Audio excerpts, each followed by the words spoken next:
Seberapa banyak yang kita ketahui tentang planet kita? Orang-orang terus mempelajarinya. Mereka mendaki gunung, turun ke dasar laut, dan menjelajahi hutan lebat. Sepertinya pada abad ke-21, seharusnya tidak ada lagi misteri yang tersisa di bumi. Ternyata tidak demikian. Cukup kunjungi Teluk Benggala untuk menemukan salah satu tempat paling misterius di planet ini. Saya sarankan Pulau Sentinel Utara. Ini bukan perjalanan yang mudah. Dalam video ini, Anda akan mempelajari apa yang tersembunyi di pulau tertutup di Samudra Hindia. Akan saya tunjukkan betapa bahayanya rahasia orang lain dan timbulnya korban karena keingintahuan. Anda bahkan mungkin mengenal salah satu suku paling misterius di planet ini dan lebih baik melakukannya secara virtual. Mengapa? Anda akan lihat sendiri. Pertama, beberapa fakta. Anda mungkin pernah mendengar tentang Pulau Sentinel Utara. Ini hanyalah salah satu dari banyak pulau di Samudra Hindia. Tidak terlalu besar, sekitar 60 km persegi atau 23 mil persegi. Namun, pulau ini sama sekali tertutup untuk umum. Baik turis maupun penduduk pulau terdekat tidak dapat mendekatinya. Bahkan ilmuwan tidak diizinkan di sini. Tapi kenapa tempat ini sangat tidak terkenal? Saya akan memberitahu Anda sekarang. Ini bukan karena laba-laba atau ular berbisa. Dan tentu saja bukan kutukan kuno. Hanya saja pulau ini adalah rumah bagi orang paling tidak biasa di bumi. Di sebidang kecil tanah, ada kehidupan berjumlah 15-400 orang. Dan penyebaran ini bukan kebetulan. Saat ini tidak ada tamu di Sentinel Utara. Tidak ada yang menghitung orang, membuat catatan apapun. Kemungkinan besar, penduduk lokal tidak bisa membaca atau menulis. Saya katakan kemungkinan besar, karena tidak ada konfirmasi atas fakta-fakta ini. Ilmuwan hanya dapat berspekulasi dan mengamati dari jauh. Tentu saja, dalam situasi seperti ini, Anda dapat meminta bantuan teknologi modern, misalnya citra satelit. Tetapi, bahkan di sini kita gagal. Pulau ini tertutup hutan lebat. Seluruhnya, kecuali pantai, tidak mungkin melihat apapun melalui vegetasi. Secara teoritis, apapun bisa disembunyikan di sana. Dinosaurus hidup, jejak peradaban alien, kota bawah tanah Atlantis. Kenapa tidak? Sedikit yang diketahui tentang orang-orang yang tinggal di pulau ini. Mereka disebut orang Sentinel. Mereka adalah salah satu masyarakat adat Andaman yang hidup sendiri. Menurut para ilmuwan, selama sekitar 60.000 tahun, para Sentinel hidup dengan mengisolasi diri yang nyaris sempurna. Artinya, sejak zaman primitif.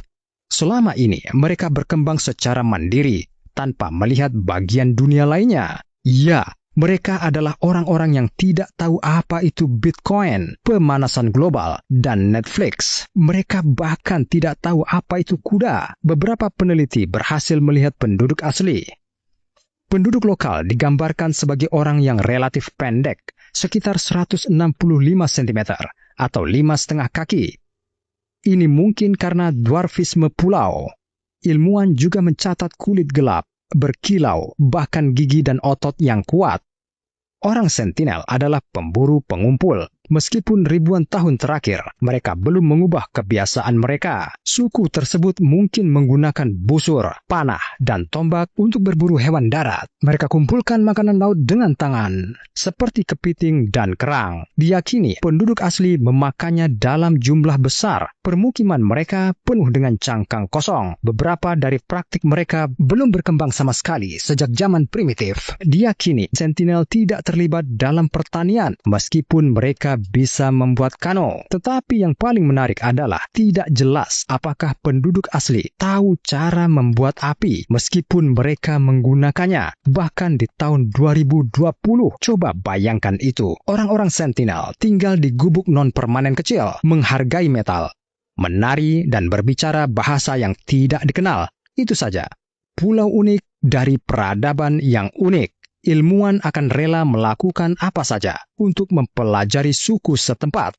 Tapi ini dilarang, bukan oleh penduduk pulau itu sendiri tentu saja. Secara resmi, Pulau Sentinel Utara dikelola oleh India, meskipun tidak ada kesepakatan antara penduduk asli dan pemerintah. Namun, otoritas India memastikan para Sentinel tidak diganggu. Alasan utamanya adalah keterasingan suku. Setelah hidup selama ribuan tahun tanpa kontak dengan dunia luar, suku tersebut belum mampu mengembangkan kekebalan terhadap penyakit umum. Bahkan interaksi singkat dengan seseorang dari luar bisa berakhir dengan sangat menyedihkan. Dalam komunitas primitif, penyakit akan menyebar dengan sangat cepat. Para sentinel berisiko terbunuh. Dan ini bukanlah ancaman kosong.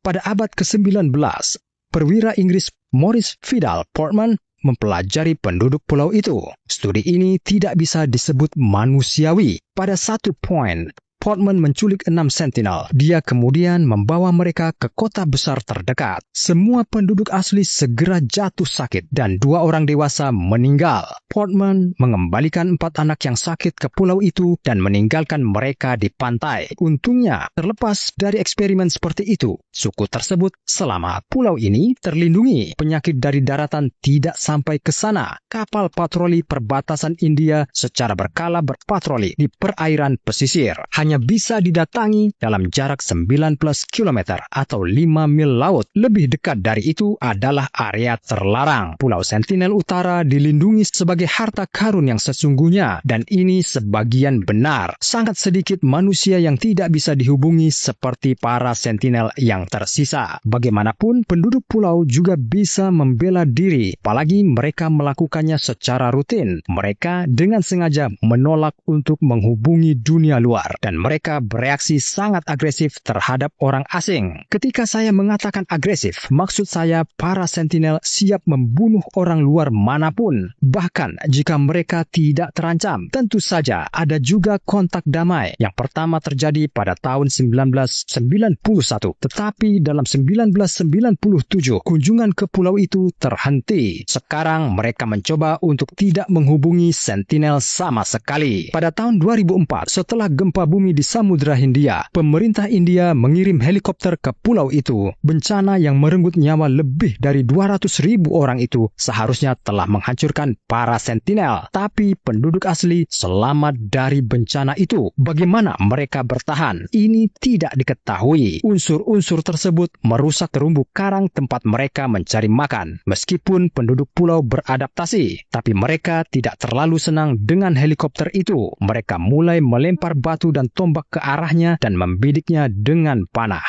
Secara umum, mereka menjelaskan bahwa mereka baik-baik saja. Ngomong-ngomong, para ilmuwan percaya bahwa permusuhan para sentinel adalah tanda stabilitas fisik dan budaya masyarakat, bukan hanya keinginan untuk menembak jatuh burung besi yang besar. Meskipun ada larangan resmi dan resiko yang mengancam jiwa, orang-orang masih tertarik ke Pulau Sentinel Utara. Pada tanggal 27 Januari 2006, para nelayan India secara ilegal menangkap kepiting di dekat pulau terlarang. Mereka tidak menanggapi sinyal peringatan dari kapal lain saat kapal mereka hanyut ke perairan dangkal. Sayangnya, para nelayan ini tidak pernah kembali ke rumah. Kapal itu diserang oleh tentara sentinel yang membunuh para penyusup. 3 hari kemudian, helikopter penjaga pantai India terbang ke pulau itu untuk mengambil jenazah para nelayan. Para sentinel menemui mereka dengan tombak dan panah. Perlawanan itu begitu kuat sehingga mayat-mayat itu harus ditinggalkan di pulau itu. Kata mereka, penduduk asli menguburkan para nelayan. Hampir semua yang mencapai Pulau Sentinel Utara menghilang tanpa jejak. Pada tahun 2018, nasib para penangkap kepiting yang malang diulangi oleh misionaris John Allen Chow. Untuk sampai ke pulau itu, dia membayar 2 orang nelayan sekitar $30.000. Beberapa kali, Chow mencoba melakukan kontak dengan penduduk asli, tapi semuanya berakhir seperti yang sudah-sudah. Sentinel membunuhnya dengan busur dan anak panah. Nelayan yang membawanya ke pulau itu kemudian ditangkap. Jenazah Chow tetap berada di Sentinel Utara dan mungkin telah dikuburkan. Saat ini, Pulau Sentinel Utara tetap menjadi salah satu tempat yang paling sedikit dipelajari di bumi. Kita hanya bisa menebak apa yang tersembunyi di kedalaman hutannya dan apa yang sebenarnya disembunyikan oleh suku yang selamanya terjebak di zaman purba.